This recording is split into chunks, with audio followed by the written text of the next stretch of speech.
ब्रह्मांड से भी पूर्व परम ब्रह्म ने जो है लिखा, आज के जीवन में तुम उतार दो।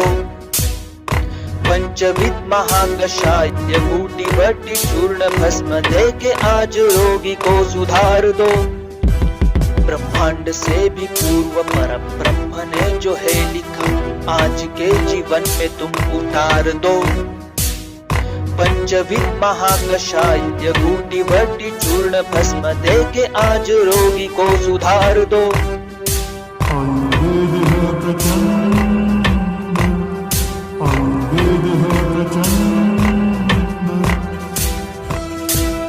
ये वेद का जो ज्ञान है, जो रोग का निदान दे, वही तो वैद्य सर्व बुद्धिमान है।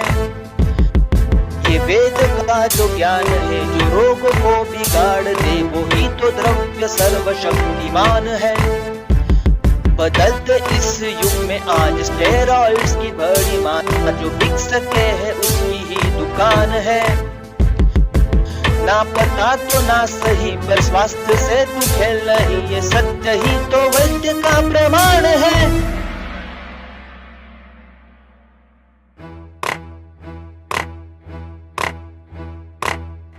ऋषियों के तप से, महामुनियों के जप से, ये शास्त्र आर्यवर्त में प्रख्यात था। मुगलों के प्रहार से, अंग्रेजों के वार से, ये ज्ञान सदियों से अज्ञात था। आज ये जो वक्त है, रोगी जो अशक्त है, भूले ज्ञान को आज तुम आकार दो। बल्य कर्म के लिए मांस रस ना कहे, तो तक्र दुग्ध तैल के प्रकार दो। आयुर्वेद है प्रचंड, आयुर्वेद है प्रचंड। दुनिया एक पदार्थ, पंचभूत से ही अर्थ, दोष धातु मल से मानवी आकार है। जितना जाए उतना सेवन, ना पसंद तो ना हो भोजन, उपवास भी चिकित्सा प्रकार है। जैसे नीम और हल्दी मध्य भी है औषधि, प्रकृति अनुसार तुम प्रमाण दो। स्वास्थ्य स्वस्थ है नहीं तो पंचकर्म ही करे, ये जाके आसमान में दहाड़ दो। आयुर्वेद से उगी है सब पैथी, ये पढ़ने में सारी उम्र जाती। तू समझ आज या समझ कल, आयुर्वेद सालों से सबसे अचल। दुनिया में जो हो रही है रिसर्च और स्टडी, शास्त्रों में बताया है वो सारा ऑलरेडी। नो पैथोलॉजी ओनली, दोष प्रकोप, स्किन लेयर्स बताए बिना माइक्रोस्कोप। फॉलो आयुर्वेद, हो जा ओज सार, घुटपान से रसायन करना यार। बड़ा बीपी या पल्स शुगर कैसे बनाऊं मैं जीरो फिगर। रख मेरे भाई तू थोड़ा सा सब्र, कर तू योगा रेगुलर। एंटीबायोटिक के बाद तुम एंटासिड भी लेते हो, एक के बाद एक गोली खाकर साइड इफेक्ट्स के भी पैसे देते हो। कितने घुसे इंट्राकैथ, कितने ठोके इंजेक्शन, कहीं सलाइन पे ही ना निकल जाए ये सारा जीवन। इसलिए मान ले एंशिएंट इंडियन साइंस ही है बेटा सबसे महान। थोड़ा और सुन ले तू इसके गुणगान। एंटी एजिंग के लिए खाओ च्यवनप्राश, वैक्सीन के साथ बच्चे को दो सुवर्णप्राश। गोली खा के तड़पे हम इतने बरस, बॉडी पे भी खाओ थोड़ा सा तरस। लो त्रिफला चूर्ण और गिलो इस वरस, बढ़ेगी इम्यूनिटी दूर रहे वायरस। इसके पेटेंट चोर के फॉरेन करे प्रोटेस्ट, हमारा ज्ञान हमको बेचे बना के लेटेस्ट। इसलिए आयुर्वेद है बेटा सबसे बेस्ट, बाकी सारे छोटे पत्थर ये है mount Everest. Mercury is poisonous, modern scientist ये बोले। इनकी बोलती बंद हो गई जब हमने रसकल्प के राज खोले। आपको लगेगा इस रैप में ये सब कुछ कह गया है, ये तो बस बूंद थी, पूरा समंदर रह गया है। नमस्कार यूएसएन हेलो डॉक्टर में आप सभी का स्वागत है। मैं हूं आपका होस्ट एनवी शर्मा। आज हर तरफ दुनिया में एक ही बात चल रही है और वो है कोरोना वायरस। कोरोना वायरस को लेकर सब लोग चिंतित तो है ही, लेकिन इसके अलावा WHO यानी वर्ल्ड हेल्थ ऑर्गेनाइजेशन भी इसके लिए काफ़ी पॉइंट्स या कई तरीके नुस्खे ढूंढ रही है। लेकिन अभी तक कोई ना वैक्सीन है ना कोई कारगर दवाई साबित हुआ। लेकिन इसका मतलब ये नहीं कि हम बाकी पैथीज़ को एलिमिनेट कर सकते हैं। हम लोग बात करेंगे एलोपैथी की, नेचुरोपैथी की, आयुर्वेदिक साइंसेस की बात करेंगे, यूनानी मेडिसिन की बात करेंगे। हम इसके ज़रिए भी अप्रोच करेंगे। लेकिन सवाल ये आता है कि ये कब तक, ये लॉकडाउन कब तक और उसमें कौन कौन सी सावधानियां बरतनी है। बातों ही बातों में याद आया कि आयुर्वेदिक साइंसेस जो है सबसे प्राचीन विद्या यहाँ पूरे दुनिया की, और करीब 5000 साल पहले इसकी स्थापना हुई थी, और तब से निरंतर ये विदाउट एनी चेंजेस ये आयुर्वेदिक सिस्टम चली आ रही है। आज हमारे स्टूडियो में हमने विश्वामृत आयुर्वेदिक दवाखाना के सर्वा डॉक्टर अनिल देशमुख को यहाँ आमंत्रित किया है, और इनसे हम जानेंगे कि कोरोना वायरस, इम्यूनिटी, ये सब इसके कैसे रिलेटेड है एक, और सेकेंडली इसको हम कैसे पार कर पाएंगे इस बीमारी को। बहुत बहुत स्वागत है सर आपका। मैं आपको बता दूं कि ये आयुर्वेदिक आचार्य तो है ही, लेकिन डॉक्टर समीर जामग्नी के भी बहुत बड़े शिष्य रहे हैं, और उन्हीं के प्रैक्टिकल ट्रेनिंग के सानिध्य में ये आज इस हद तक आ पाए हैं। सर, अभी मई 3 को लॉकडाउन कुछ हद तक हटा है, कुछ इलाकों में, कुछ शहरों में, कुछ स्टेट्स में, और यहाँ पर जैसे ही ये लॉकडाउन कर्फ्यू हट गया तो फिर तुरंत लोग शराब की दुकानों में लाइन लगा दी। बराबर जी, तो अल्कोहल कितना डेंजरस है, कितना सेफ है आयुर्वेदिक पॉइंट ऑफ व्यू से? बहुत ही सही सवाल पूछा है सर कि इतने लॉकडाउन में जैसी थोड़ी सी भी हमें मुभा मिल गई तो लाइनें लग गई, उस पर व्हाट्सएप पे अलग अलग मैसेज आ रहे, कॉमेडी हो रही है। तो मैं ऐसा समझता हूँ कि बहुत शर्म की बात है हमारे देश के लिए और सभी भारतीय नागरिकों के लिए, क्योंकि हम भारत को महाशक्ति बनाना चाहते हैं, बनाना भी चाहिए। तो वो योग के और आयुर्वेद के माध्यम से हम महाशक्ति बन सकते हैं, क्योंकि आयुर्वेद हमारे देश का है, जड़ी बूटी हमारे देश की है, तो देश का पैसा देश में ही रहेगा। लेकिन अच्छे काम से पैसा कमा के उसका अच्छा ही होता है, ऐसा आयुर्वेद में है।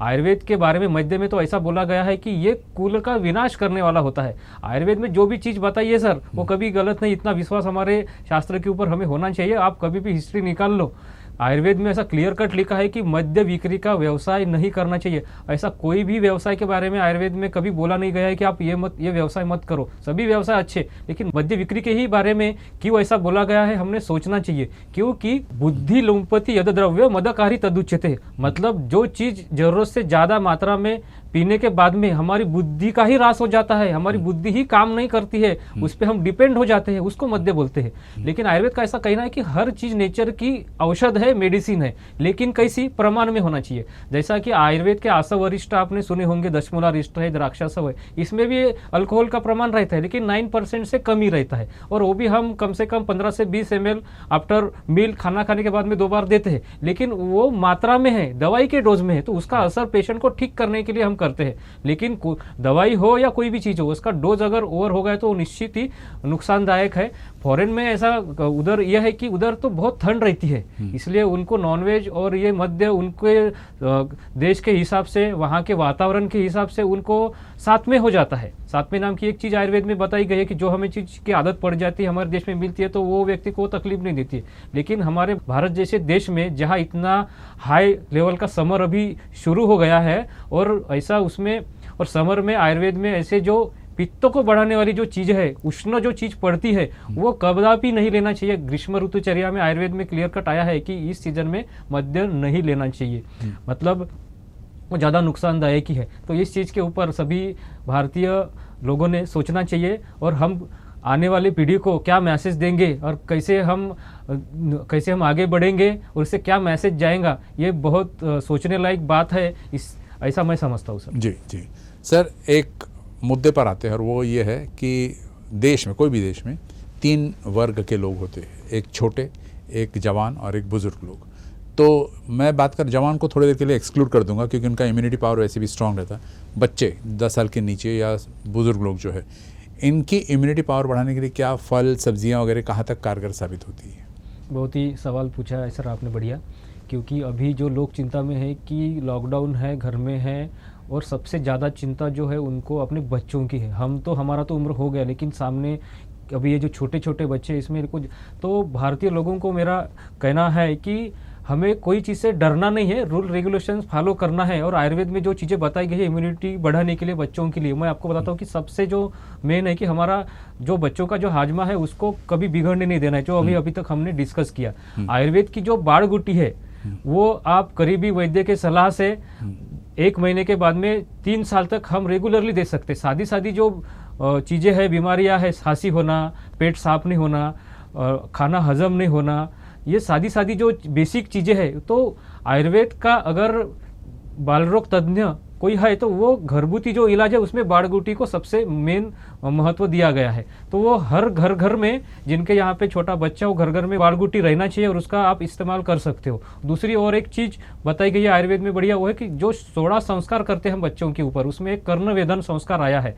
तो 3 महीने से लेकर 6 महीने तक के बच्चों को कान का हम टुचाई करते हैं, तो ये दैवकुट छिद्र उसमें उसको दैवकुट छिद्र कहा गया है। वो अगर कान कर्णवेधन संस्कार करने से कम हम 80 से लेकर 90 बीमारियों में हम बच्चों की हम रक्षा कर सकते हैं, आयुर्वेद का ऐसा मानना है। दूसरी एक सादी सी जो चीज़ है, जो कोई भी सुवर्ण की चीज़ है, अंगूठी हो या कोई, तो उसमें हम पानी सिद्ध करके उबाल के उसी में अगर देने की आदत डालते हैं तो भी वो एक बहुत बढ़िया चीज़ बोली गई है। आयुर्वेद में एक लेहन विधि भी है, कोई भी चीज़ घिस के च्यवनप्राश की जैसी चीज़ चटाना, उसको लेहन बोलते हैं। और अभी जो आजकल आप जो सुन रहे होंगे कि सुवर्ण प्राशन पूरे इंडिया में जिधर उधर फेमस हो गया है, तो कम से कम रेगुलर 6 महीने तक अगर हम पुष्य नक्षत्र के दिन अगर सुवर्ण प्राशन बच्चों को करते हैं शास्त्रोक्त ढंग से, तो निश्चित ही इम्यूनिटी जो बच्चों की बढ़ेंगी और बहुत सारी चीज़ों से हम बच सकते हैं। नेचुरल इम्यूनिटी बढ़ाना सबसे ज़्यादा महत्वपूर्ण है, ना कि आर्टिफिशियल कितना हम लसीकरण देंगे, वैक्सीनेशन देंगे, क्योंकि बैक्टीरिया, वायरस और बहुत सारी सामने भी अलग अलग बीमारियां आएंगी। और आजकल जो बहुत सारी बीमारियां मिल रही है, ऑटो इम्यून डिसऑर्डर्स है और ऑटिज्म है, ये तो ओवर वैक्सीनेशन की वजह से भी अभी सामने ये डाटा आ रहा है। तो हमें नेचुरल चीज़ से कैसे इम्यूनिटी बढ़े, नेचुरल चीज़ में आयुर्वेद सबसे आगे है पहले, इसलिए बेसिक आयुर्वेद के जो है इसमें जाने तो हम बहुत सारे बीमारियों से बच सकते हैं, या फिर आपके करीबी वैद्य की सलाह से हम अपने बच्चों की इम्यूनिटी अच्छी रख सकते हैं। क्योंकि कोई भी केमिकल वाली चीज़ देना वो तो नुकसानदायक है, जितना नेचुरल रहेगा, वो कोई भी विटामिन रहे, प्रोटीन रहे या फिर कैल्शियम रहे, तो नेचुरल वे से जितना हमारे पेट में जाएगा तो उतना ही बहुत अच्छा है। ओल्ड एज में भी वैसा है कि बच्चों का जो उम्र होता है वो कफ का उम्र होता है, उसमें कफ ज़्यादा डोमिनेंट रहता है बच्चों में, इसीलिए उसका जो मेन मेडिसिन है वो बहुत सारी चीज़ें हम शहद के साथ दे सकते हैं। कफ का सबसे अच्छा जो मेडिसिन है शहद है, और ज़्यादा ही मात्रा में अगर कफ बढ़ गया है तो उसको हम उल्टी करा के निकाल देते हैं, उसको वमन बोलते हैं। इसीलिए बच्चों में हमें कफ को नहीं बढ़ने देना है। कफ बढ़ गया तो मंदाग्नि हो जाएगा, डाइजेशन वीक हो जाएगा और बहुत सारी बीमारियां आ सकती है। उसमें हार्ट डिसीज़ है, निमोनिया है, सर्दी, खांसी, ईएनटी के सभी जो बीमारियां है वो सब कफ के अंडर में आती है, क्योंकि कफ का जो स्थान बताया गया है आयुर्वेद में, वो छाती के ऊपर में कफ रहता है, बीच में पित्त रहता है और कमर के नीचे वात रहता है। ओल्ड एज की अगर बात की जाए तो उनमें उनका उम्र जो होता है वात का उम्र होता है, और वात के लिए सबसे अच्छा जो मेडिसिन है वो कल ही हमने डिस्कस किया कि तेल सबसे अच्छा मेडिसिन है वात के लिए। इसीलिए रोज अभ्यंग करना, नींद अच्छे से लेना और दिनचर्या आयुर्वेद की ऋतुचर्या फॉलो करना, योगासन प्राणायाम करना और च्यवनप्राश जैसा एखादा टॉनिक है वो रेगुलरली लेना, खाने में घी और दूध जैसी चीज़ें रेगुलर लेना, और मौसम के हिसाब से जो अलग अलग फल मिलते हैं उसका भी सेवन मात्रा के हिसाब से अगर हम करते हैं तो निश्चित तौर पे मैं ऐसा समझता हूँ कि ओल्ड एज में भी हम हमारी तबीयत अच्छे से संभाल सकते हैं, इम्यूनिटी बढ़ा सकते हैं। फल बच्चों को देने के लिए लेकिन 10 बार सोचना है, क्योंकि बहुत सारे जो फल है कफ को बढ़ाने वाले होते हैं, डाइजेशन को हेवी होते हैं। इसीलिए बच्चों को हमारे सर तो ऐसे बोलते हैं कि 9 साल तक हमने अगर बच्चों को अगर फल नहीं दिया तो बहुत ज़्यादा, क्योंकि बहुत सारे प्रैक्टिकली भी हम देखते हैं, बहुत सारे पेशेंट आते हैं कि सर इसने ये खाया, अमृत फल खा लिया, सीताफल खा लिया और तब से इसके पीछे पड़ गया।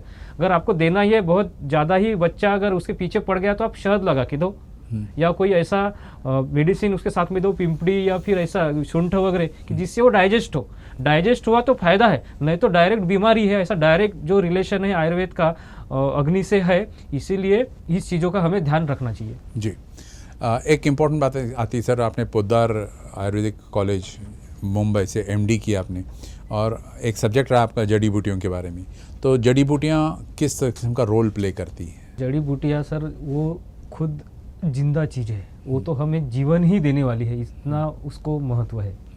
और अभी जो हम देख रहे हैं कि पेड़ पौधे कम हो रहे हैं, जड़ी बूटियाँ कम हो रही है, ओवरऑल इंटरनेशनल लेवल का भी मार्केट देखेंगे तो आज चाइना सबसे एक्सपोर्ट में सबसे आगे है और इंडिया नंबर 2 पे है।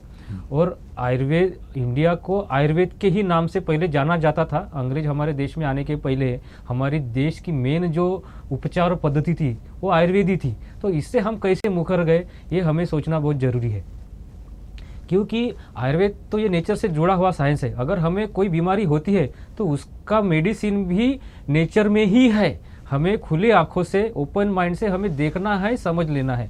ऐसा ये नेचर है। बीमारियां अगर तैयार होती है तो उसका रेमेडी भी नेचर में है। ऐसा ये साइंस है। उसी के ऊपर में ये सब पूरा डिस्कशन और जो ग्रंथ और लिखे गए हैं, द्रव्यगुण शास्त्र नाम का एक सब्जेक्ट होता है यूजी में, उसमें ये सब चीज़ का वर्णन है।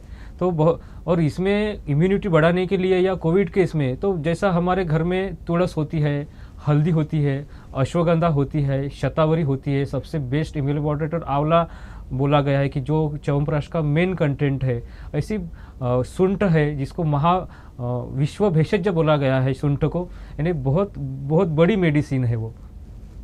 तो ऐसी बहुत सारी जड़ी बूटियाँ है, एक एक चीज़ देखे। और एक सबसे एक अच्छा इम्यूनिटी बॉटल वो है गुड़वेल, गुड़ूची जिसको बोलते हैं। गुड़वेल सत्व भी आप भी सुना होगा कि रामदेव बाबा ने भी उन्होंने भी इसका गुड़वेल सत्व का भी बहुत सारा प्रचार प्रसार किया। अभी आयुष गवर्नमेंट ने भी गुड़वेल से बनी हुई जो शंशोमणि वटी है या गुड़ूची घन वटी है, ये बेस्ट प्रिवेंटिव मेडिसिन करके भी उसको प्रमोट किया गया है। तो ऐसी हर जड़ी बूटी है ऐसी, नेचर की कोई भी पेड़ पौधा ऐसा नहीं है कि उसकी औषधि वैल्यू ना हो, लेकिन हमें उसको पहले समझना है और बाद में उसको हम यूटिलाइज भी कर सकते हैं।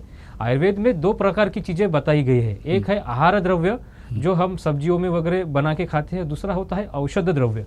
लेकिन आहार द्रव्य कम ज़्यादा हो गया तो उतना अफेक्ट नहीं करेगा, लेकिन मेडिसिन जो है कोई भी जड़ी बूटी वो आपने करीबी वैद्य की सलाह से ही लेना अच्छा है। क्योंकि पेशेंट की प्रकृति क्या है, कौन से स्टेज में है, ये सब जो बातें हैं। दोषादिनातु असमता अनुमाने लक्षित अप्रसन्न इंद्रिय पुरुषो कुशल भीषक, मतलब दोषों का क्या स्थिति है और मेरे को अच्छा नहीं लग रहा है, यही डिसीज की शुरुआत है। इसलिए हर चीज़ जो आयुर्वेद में बताई गई है 2 तरीके से बताई गई है। एक तो नॉर्मल व्यक्ति के लिए और दूसरा जो डिसीज का जो पोर्शन है, चिकित्सा स्थान जिसको बोलते हैं, वो डिसीज के हिसाब से अलग अलग मैनेजमेंट।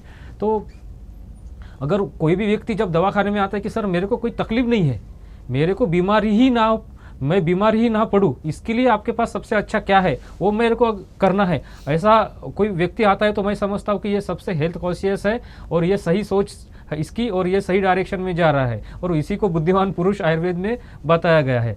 और बीमार होने के बाद में उसको कितना % ठीक कर सकते पहले जैसा ये बता नहीं सकते, कोशिश रहती है। इसलिए प्रिवेंशन को आयुर्वेद में हमेशा से महत्व दिया गया है और देना भी चाहिए। क्योंकि एक बार अगर गाड़ी पंचर हो जाए तो वो तो निर्जीव चीज़ है, उसको तो ठीक कर सकते। और कोई एक्सीडेंट भी बड़ा हो गया तो अगर उसका हमें तो कंपनी दूसरी ही गाड़ी दे देती है, लेकिन शरीर का वैसे नहीं है। इसको अगर कभी पंचर हो जाए या कुछ कम ज़्यादा हो जाए तो वो पहले जैसा उसको कितना हम % ठीक कर सकते हैं ये बता नहीं सकते, ये कोशिश ही रहती है। इसीलिए हर हेल्थ कॉन्शियस व्यक्ति ने, मैं ऐसा मानता हूँ कि हर व्यक्ति ने अपने हेल्थ को सबसे इम्पोर्टेंस देते हुए ये चीज़ को देखना है, समझना है। क्योंकि बहुत सारे बात ऐसे हम बहुत सारी बार ऐसे जब ओपीडी में देखते हैं कि हमें समय नहीं मिलता है। अरे सुबह उठने से लेकर रात को सोने तक हम हमारे शरीर को इतना चलाते हैं, घुमाते हैं, लेकिन उसको भी कभी रेस्ट, उसकी कभी सर्विसिंग, उसको कभी ओवर ऑयलिंग, जिसके भरोसे हम ये सब चीज़ कर रहे हैं। लंबे समय के हिसाब से हमें निरोगी जीवन जीना है तो आयुर्वेद ने शरीर को और निरोगी व्यक्ति को निरोगी रहने के लिए के हिसाब से ही ज़्यादा महत्व दिया गया है। इसलिए आयुर्वेद के जो बेसिक चीज़ें हैं, दिनचर्या, ऋतुचर्या वगैरह सब बेसिक चीज़ फॉलो करने के लिए बोला गया है। आयु कामय माने न धर्मार्थ सुख साधनम आयुर्वेद उपदेशेषु विधेय परमादर। आयुर्वेद का रूल रेगुलेशन के हिसाब से जो व्यक्ति रहेगा वो कभी बीमारी नहीं पड़ेगा और लंबा निरोगी लाइफ उसको मिल सकता है, ऐसा आयुर्वेद का कहना है। जी, एक इम्पॉर्टेंट मुद्दा उठता सर, जैसे आपने कहा एक पेशेंट अगर आपके पास आता और बोलता मेरे को बीमारी ना हो इससे पहले ये प्रिवेंटिव मेजर्स बता दीजिए, एक अच्छी सोच है ये। अगर मैं आज स्वस्थ लग रहा हूँ तो क्या मैंने जाके अपना कोविड-19 के लिए टेस्ट कर लेनी चाहिए या फिर इसमें क्या प्रॉब्लम्स आ सकते हैं? बहुत ही अच्छा सवाल और शंका पूछी है सर आपने। ये कोविड का जो प्रकरण चल रहा है इसको अगर हमें हराना है, इससे उभर के आगे निकलना है, तो मेरे को अगर कोई लक्षण नहीं है तो 2-3 तरीके से मैं ये सब्जेक्ट सोचता हूँ और समझता हूँ कि कोई जो व्यक्ति जो ऐसा है कि जो मतलब जिसका मन बहुत कमज़ोर है, बराबर, अगर उसको अगर टेस्ट पॉजिटिव आ गया तो वो तो और चिंता में जाएगा। और बीमारी बढ़ने का सबसे जो बड़ा कारण है वो है चिंता। विषादो रोग वर्धना नाम श्रेष्ठ।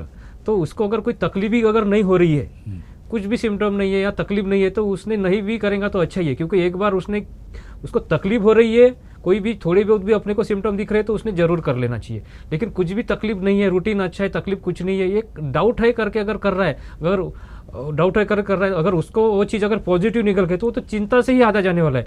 और सर ये जो अभी जो इतनी सारी लोग इसमें बीमारियों में जा रहे हैं, खास तौर पे बड़े बड़े जो यूरोप के जो देश है, इतने सारे आंकड़े हमारे सामने आ रहे हैं। आयुर्वेद का इसमें मानना है कि आधे कम से कम 50% लोग तो ये चिंता के कारण ही जा रहे हैं। और उनका जो ट्रीटमेंट है सभी पेशेंट को सेम दवाई, ऐसा आयुर्वेद में कदापि नहीं है। पेशेंट की ऋतु, प्रकृति, ऐसी बहुत सारी चीज़ें देख के उनको मेडिसिन देना चाहिए, ट्रीटमेंट देना चाहिए।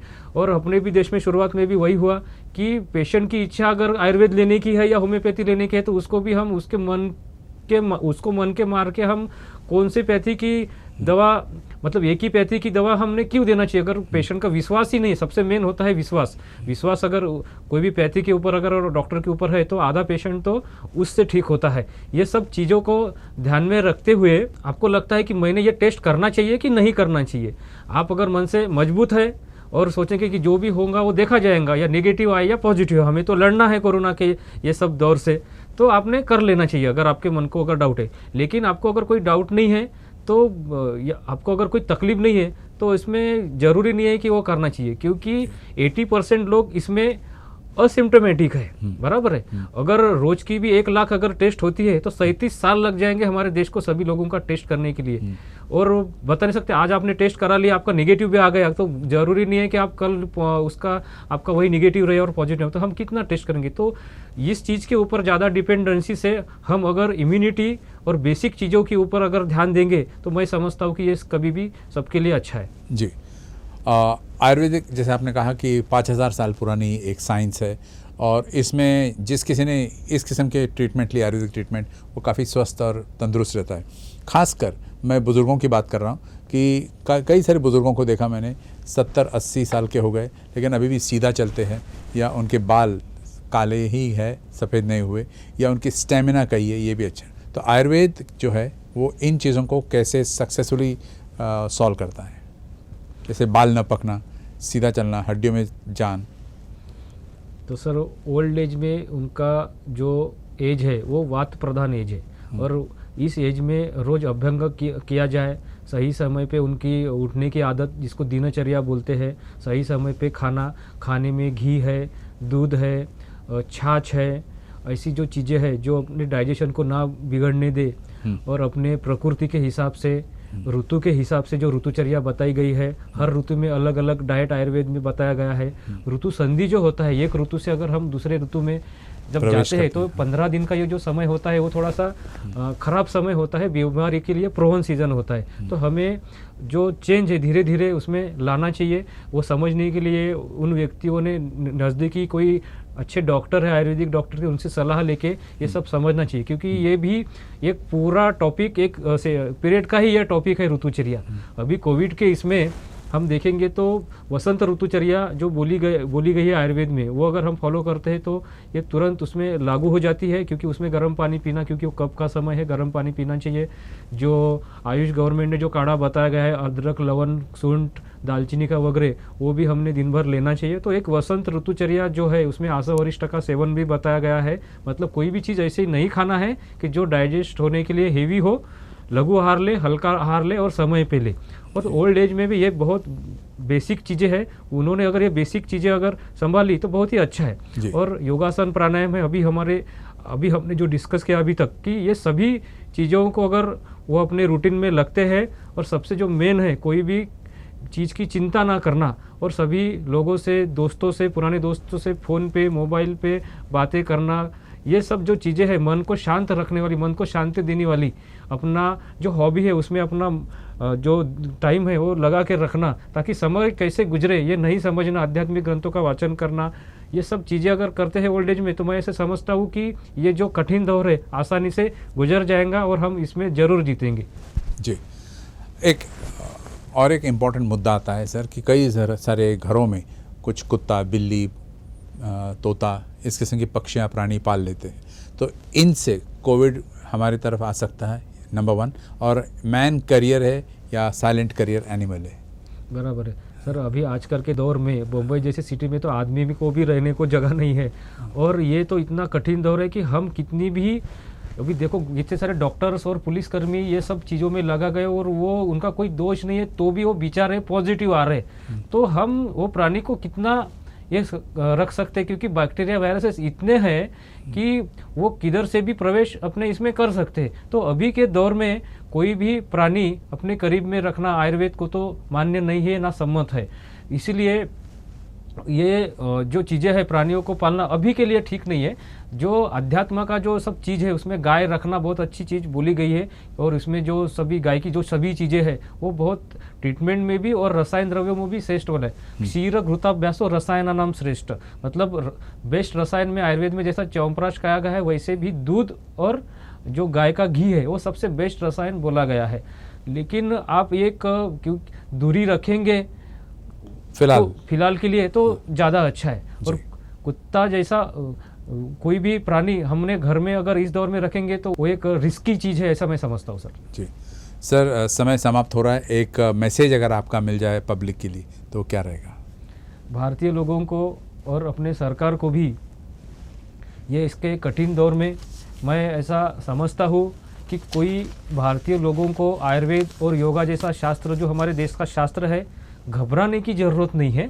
जो भी रूल रेगुलेशन हमारे भारत सरकार ने, आयुष मंत्रालय ने जो दिए हैं उसको हम फॉलो करें, हमारा रूटीन अच्छा रखे, दिनचर्या अच्छी रखे, हमारा हाजमाना ठीक हो, बेसिक चीज़ें अच्छी रखे, हमारी सोच अच्छी रखे, तो हम ये कठिन दौर को आसानी से पार कर लेंगे और कोरोना को निश्चित हरा सकते हैं। और इस आयुर्वेद को और योग को ये सबसे बेस्ट और अच्छी चिकित्सा पद्धति है।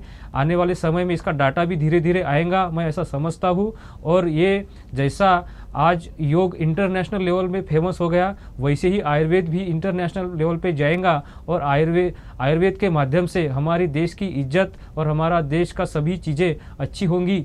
और इसी हिसाब से हम ये सब्जेक्ट को देखना चाहिए, समझना चाहिए।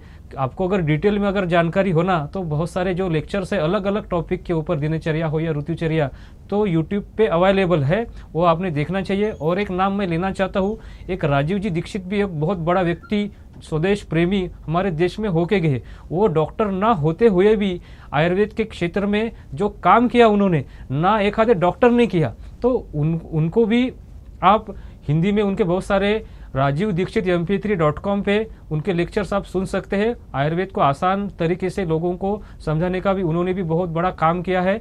तो इस बहाने इतना मैं चीज़ बोल के आपका मैं सबका विदा लेता हूँ। नमस्कार। नमस्कार सर।